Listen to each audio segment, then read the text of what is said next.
Buat apa tu bang? Ni studio ke kedai basikal? Oh, abang yang call saya tadi ke? Yang nak tanya cari kedai basikal tu? Saya lah tu. Oh, ini saya punya kawan punya studio. Lepas tu, kat sini ada lighting cantik sikit. So, saya iklatkan saya punya frame lah. Tapi kita kalau abang nak tengok betul-betul, ada saya punya shop. Alright, kita kembali. Okey, kali ni bukan di channel saya, tapi di channel Cycle Work. Cycle Works. Okey. Sekarang ni saya ada beberapa soalan sebenarnya nak tanya kepada Abang Is. Ya? Okey. Okey. Saya sebenarnya minat nak main basikal ni. Tapi tak pernah pun terfikir nak beli basikal-basikal yang cakap trend terkini sekarang ni. Okey, mungkin Abang Is boleh terangkan sikit. Okey. Maksudnya tengah survey-survey nak tengok basikal lah. Betul. Maksudnya nak beli basikal, nak ikut trend baru lah, iaitu trend berbasikal ni. Ya. Okey. So, kalau ikut pada trend, sekarang ni kita punya trend adalah trend berbasikal jalan ataupun dipanggil sebagai on-road basikal. Maksudnya road bike lah, road bike.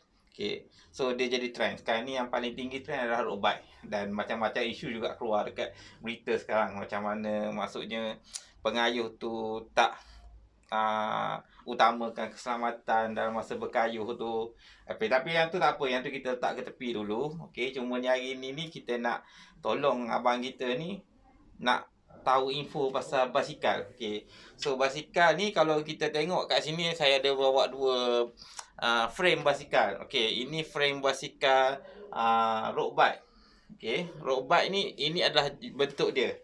Dia ada 3 kategori sebenarnya road bike ni. Dia dari segi dia punya frame lah. Satu dia pun panggil all-rounded. Okey, all-rounded ni dia maksudnya dia punya body dia ni, kalau kita tengok yang ni dia bulat. Ini bulat, ini bulat, ini bulat.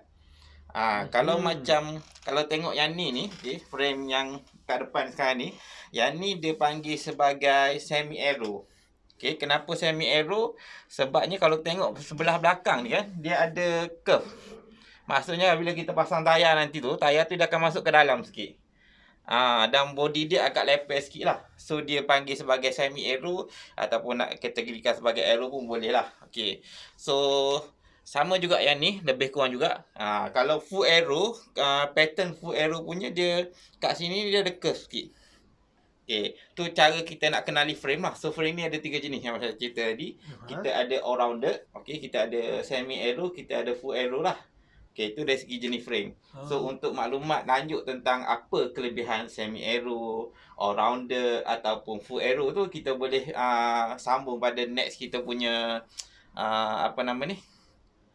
video dalam kita punya East Cycle Work punya channel lah. Okey. Sebelum tu kita ke video seterusnya. Saya nak tanya dulu. Tadi cerita pasal ada 3 jenis frame untuk basikal ni lah, untuk road bike ni. Okey, kalau jenis dia cara nak pilih frame tu ikut badan orang ke, ikut tinggi orang ke, ikut duit banyak mana ke, macam mana tu? Dia okey, pasal kita punya compatible ataupun kesesuaian basikal dengan kita ni. Okey, pertama sekali dari segi sizing lah, maksudnya dari segi size. Okey, kalau contoh macam abang saiz tinggi berapa tinggi? Tinggi dalam 165 cm. 165 ni, okey, kalau ukur dia adalah biasanya dia akan ambil daripada top tube. Okey, top tube dekat mana? Okey, tengah-tengah kita punya tengkuk ni, leher ni, okey. Sini hingga ke tengah-tengah seat ni. So jarak sini ke sini. Okey. Tu adalah orang panggil top tube. Lagi satu dia panggil seat tube. Seat tube ni daripada sini sampai ke dia punya center BB ni. Okey. So dia panggil seat tube lah. Dan seat tube ni dia akan berubah. Dia tak sama. Ada certain frame dia sama. Maksudnya kalau contoh abang punya size 47, sini ke sini 47, sini ke sini 47. Tu normal frame lah. Tapi kalau jenis frame-frame yang ada geometri macam S-Work, Bianchi semua dia lain. Contoh macam yang ni. Okey, yang ni jarak dia daripada sini ke sini 53. Okey, daripada seat tube ke bawah ni, okey, seat tube punya saiz ni adalah 49. So dia lain. Ada setengah geometri dia sama. So saiz ni penting bang. Baik. Maksudnya kalau abang salah beli saiz, contoh abang beli saya punya frame yang ni, okey, 53 ni, memang abang tak boleh kayuh. Aha, macam tu pula. Memang Okey. abang akan ada masalah sakit pinggang, sakit bahu, banyak benda lah. Mhm. Jadi sebelum nak membeli apa-apa, rujuk pada yang pakar. So better masa kalau kita nak membeli sesebuah basikal ni, yang pentingnya kita kena tahu kita punya saiz, okey. Dan kalau kita tahu punya saiz pun, kalau kita pergi kedai kadang-kadang dah boleh suggest lah. Maksudnya apa frame yang sesuai. Tapi kalau nak better lagi untuk kita punya fit betul-betul kita punya saiz ni basikal, better kita pergi fitting dulu lah. Maksudnya pergi kedai fitting, okey, dia akan keluarkan kita punya exactly size. Maksudnya seat tube berapa, top tube berapa yang sesuai untuk kita.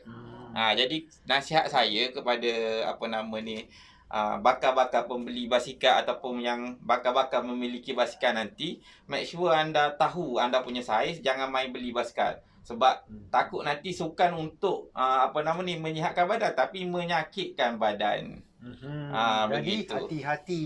Lagi Ah. sekali kita nak tanya nak fitting di mana? Jangan fitting di kedai baju. Betul. Boleh kontak saya lah. Okey, maksudnya boleh tanya saya. Kalau tak jumpa cari saya, okey, boleh pergi kepada saya punya channel lah. Ya. Okey, channel saya is Cycle Works channel. Okey, kat situ tu anda boleh like, boleh share, boleh komen, dan komen anda akan saya balas. Kalau perlu saya akan tolong bantu anda. Daripada komen anda tersebut, saya akan create satu video untuk menolong anda dalam mencari sebuah basikal yang idaman lah. Alright, okey. Jadi yang tak berpeluang nak tanya macam saya ni, face to face dengan Abang Is dari Is Cycle Work, okey, boleh bertanya di komen di bawah. Alright.